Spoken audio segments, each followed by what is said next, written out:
faare nañ la nu ne. non dama doon lire en fait li nga xam ne moom mooy. recours la décision du non le recours des députés d'abord. moom laa doon xoolaat nii. recours boobu soxla naa ko. après nga yónnee ma. accompagné de l'article 54 comme le dit Ndiaga. oui dañoo ne. Les députés de l'opposition à l'Assemblée nationale, signataires de ce présent communiqué, informent le peuple sénégalais ainsi que l'opinion nationale et internationale qu'ils ont saisi le Conseil constitutionnel d'une requête visant à faire déclarer contraire à la Constitution la décision du bureau de l'Assemblée nationale du 24 mai 2026 portant réintégration de M. Ousmane Sonko en qualité de député. Ñu ne nommé Premier ministre et puis élu député en 2024, M. Sonko se trouvait dès son élection dans la situation d'incompatibilité prévue par l'article 54 de la Constitution. lii leer na moom. ma ne lii de leer na. C'est bien précis. communiqué bi la de mi ngi nii. Ouais, je ñoom Anta ko bind.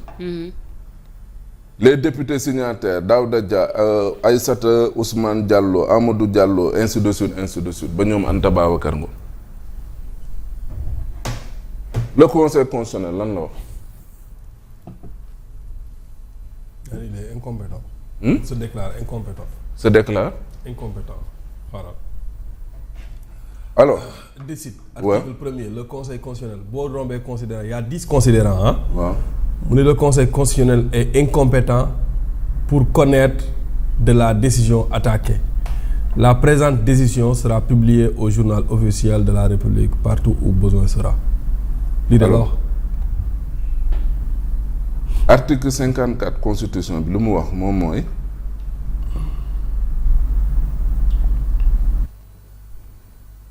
constitution de la constitution la mu wax moom mooy soxna si nee na mandat député déglul baax li ma wax de dama ne dafa ne fonction ministre munut ànd ak mandat député. cumul de fonction lay nekk. déedéet incompatibilité bi lay wax. waroo nekk ministre nekk député. moo waral ministre yi en général bu ñu faloo comme ñoom Amadou Ba ak ñooñu dañuy bàyyi en suspens seen mandat de député. si je ne me trompe. non il y a 2 cas de figure. oui.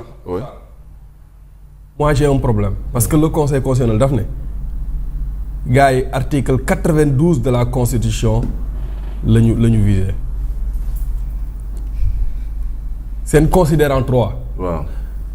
mu ne sur la compétence considérant que pour soutenir la compétence du conseil constitutionnel les requérants ont évoqué d'une part les dispositions des articles 92 de la constitution et 2 de la loi organique numéro 2016-23 du 14 juillet 2016 relative au conseil constitutionnel et d'autre part les décisions numéro 8-17 du 26 juillet 2017 de la juridiction constitutionnelle qui explique qu'en sa qualité de juge de la régularité de l'élection des députés et de régulateur du fonctionnement des institutions, le Conseil constitutionnel peut à ce titre connaître à la décision attaquée. C'est-à-dire ñoom ci seen kii bi en plus de l'article 54 de la Constitution pour wax conseil constitutionnel leneen da ngeen a compétent ci mbir mi. ils ont évoqué l'article 92 de la Constitution pour leur dire que da ngeen cee war a wax. ils ont réuni pratiquement tout ce qui lépp li nekkoon ci seen faveur ñoom. oui doogay soumettre ci conseil constitutionnel. boo gisee ma di la liiral loolu yëpp. dafa c'est important. boo gisee ma di la ko liiral. c'est pour wax la conseil constitutionnel.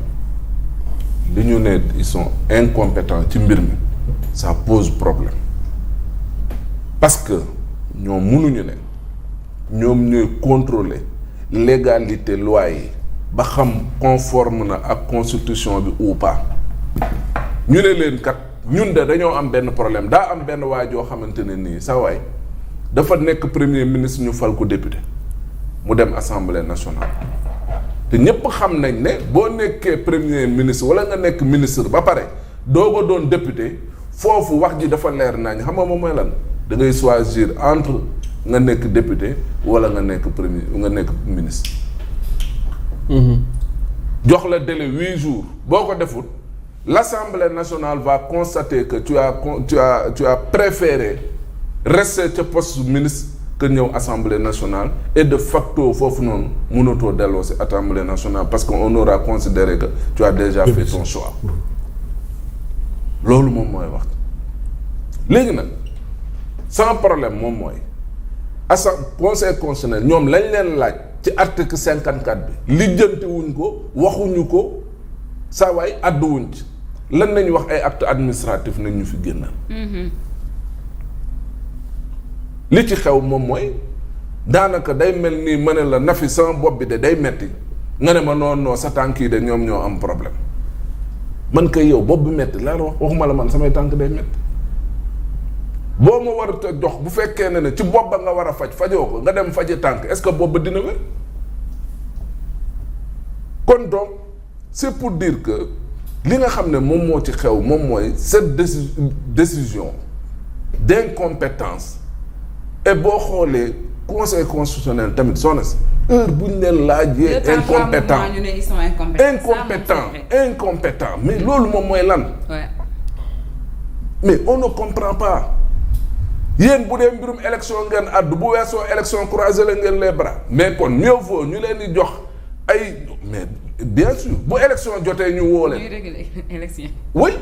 ñu taxawaayu. non parce que non le conseil constitutionnel est juge du droit mais juge électoral en même temps.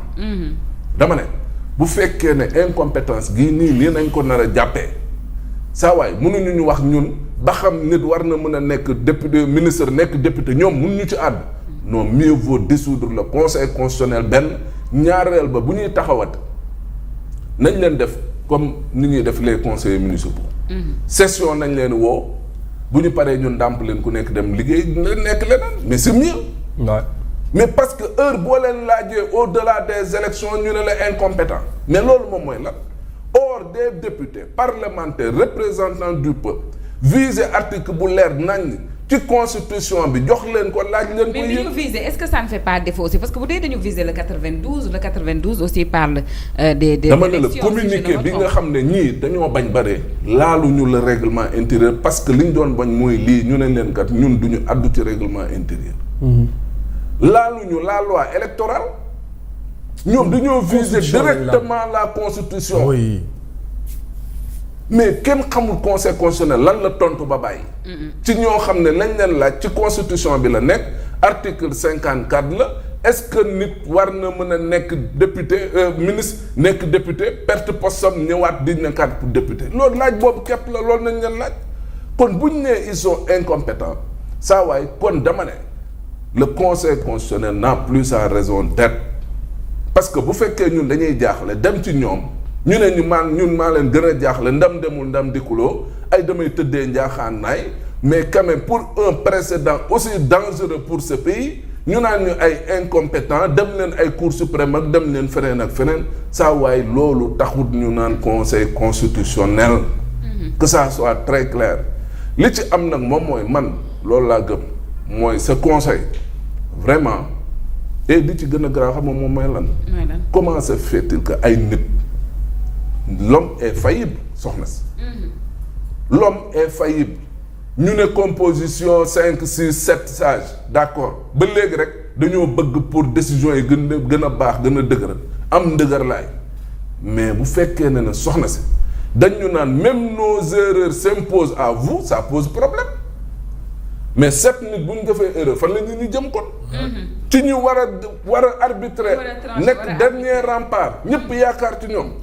raison pour laquelle ca la ma nekk ca ba léegi mooy réforme sax nañ ko réformer yaatal ay attribution comme dañuy bañ wax ci règlement intérieur nañ ko ci dugal comme dañuy wax ci mbirum pal nañ ko ci dugal ainsi de suite bu ñu ko defee ñu jox leen assez d'attribution yi leen mën a permettre quand même dootuñu waxati ay incompétence bu fekkee réforme boobu mënul nekk mieux vaut dissoudre ce conseil là nommer ñeneen ñooñu nag boo leen di jël xam nga loolu ndey élection bu jotee ñu dajal leen bu élection jotee ñu dem ku nekk ñibbi sa kër dem liggéey la ah mais bien sûr ñu fay leen loolu après ñu noppali ko mu jeex.